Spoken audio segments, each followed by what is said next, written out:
How to use null coalescing in formula attributes in Attio. If you want to track your annual recurring revenue, ARR instead of MRR, you don't need to create a new workflow automation and do some calculations. Now you can just create a formula field inside Attio. First of all, let's create a new attribute and let's call it ARR. What we need to do, first of all, output currency, and then we need to do some calculations inside this formula without consuming the workflow credits. We need to open brackets and choose our variable MRR. As you can see, we have this attribute on the company object. Then we need to paste double question sign and put 0 and multiple on 12 months.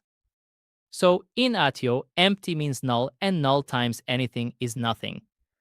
This multiplication works everywhere except the records missing MRR, and those come back blank. So click on Save, click Create Attribute, and now it's calculating. A few seconds. Yeah, and we will be able to see all the ARR against each record instead of an empty record.